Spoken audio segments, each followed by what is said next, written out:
तो चलिए चलते हैं भारत के उत्तर पूर्व की धुंध भरी पहाड़ियों में, जहां एक ऐसी अविश्वसनीय कहानी बसी है जिसके बारे में आज हम बात करेंगे। जरा सोचिए, एक ऐसी जगह के बारे में जहां किसी का नाम नाम नहीं बल्कि एक गाना हो, एक धुन हो, जहां लोग एक दूसरे को पुकारने के लिए आवाज नहीं बल्कि एक अनोखी मेलोडी का इस्तेमाल करते हो। ये कोई कल्पना नहीं है, बल्कि एक जीती जागती हकीकत है। मेघालय राज्य में कोंगथोंग नाम का एक गांव है, जहां हर बच्चे को जन्म के समय उसकी मां एक अनोखी धुन देती है जो जिंदगी भर उसकी पहचान बनी रहती है। तो अब हम बात करेंगे कोंगथोंग की इस अनोखी परंपरा की। लेकिन इस खूबसूरत प्रथा को समझने के लिए पहले हमें उस अनूठे समाज को समझना होगा जहां से ये आई है। कोंगथोंग में रहने वाले लोग खासी जनजाति के हैं, जो दुनिया की सबसे बड़ी बची हुई मातृवंशीय संस्कृतियों में से एक है। मतलब एक ऐसा समाज जहां वंश, नाम और विरासत सब कुछ मां के जरिए आगे बढ़ता है। अब ये जो टेबल है ना, ये कमाल की है। ये दिखाती है कि खासी समाज बाकी दुनिया से कितना अलग है। यहाँ सामाजिक नियम कह सकते हैं कि बिल्कुल उल्टे हैं। सोचिए, विरासत बेटों को नहीं बल्कि सबसे छोटी बेटी को मिलती है। बच्चे पिता का नहीं, माँ का सरनेम लगाते हैं। और तो और, शादी के बाद पत्नी नहीं बल्कि पति अपना घर छोड़कर पत्नी के घर रहने आता है ना बिल्कुल अलग। और खासी जनजाति के समाज को और गहराई से समझते हैं। इस पूरी व्यवस्था के केंद्र में सबसे छोटी बेटी की एक बहुत खास भूमिका होती है। वो सिर्फ वारिस नहीं होती, बल्कि उसे परिवार की पहचान और परंपराओं की संरक्षक माना जाता है। इस भूमिका को काखड्डू कहते हैं और ये बहुत सम्मानजनक मानी जाती है। हाँ, सारी पैतृक संपत्ति उसे मिलती है, पर साथ ही अपने बूढ़े होते माता पिता की देखभाल और भाई बहनों को सहारा देने की बड़ी जिम्मेदारी भी उसी की होती है। और यही सामाजिक ताना बाना हमें वापस उन खूबसूरत मधुर नामों पर ले आता है जिनकी बात हम कर रहे थे। कोंगथोंग गांव की एक माँ का ये कहना सब कुछ बयां कर देता है। वो कहती हैं कि ये धुन मेरे दिल की गहराई से निकलती है।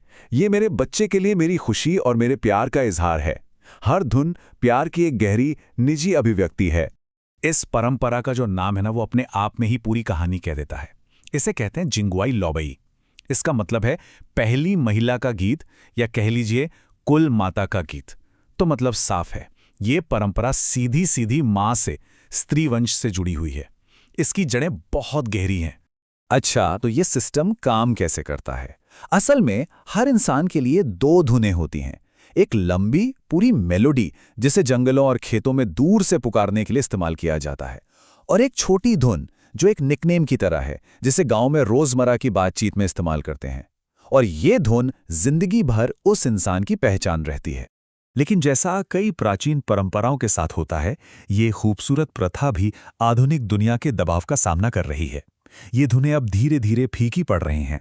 इसका अस्तित्व कितना नाजुक है, इसका अंदाजा इसी बात से लगाया जा सकता है कि अब सिर्फ लगभग 700 लोगों का एक छोटा सा समुदाय ही इसे निभा रहा है।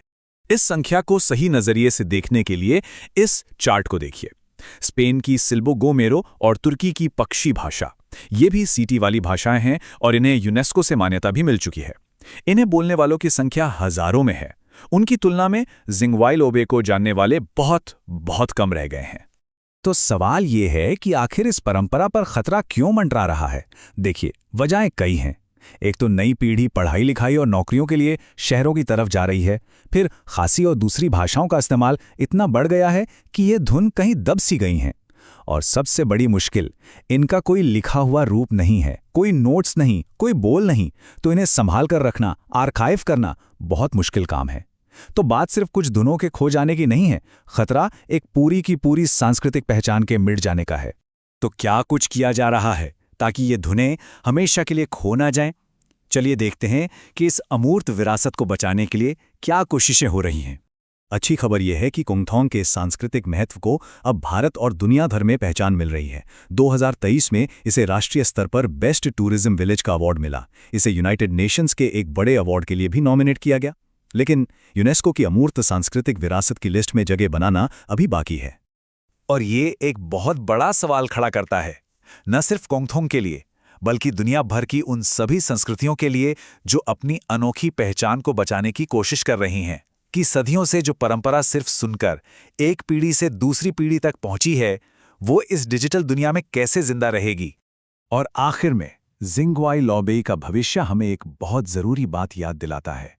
मानवता के कुछ सबसे कीमती खजाने किताबों में नहीं, बल्कि हवा में गूंजती धुनों में बसे होते हैं। और किसी संस्कृति को जिंदा रखने के लिए उसे सिर्फ देखा जाना ही काफी नहीं है, उसे सुना जाना भी उतना ही जरूरी है।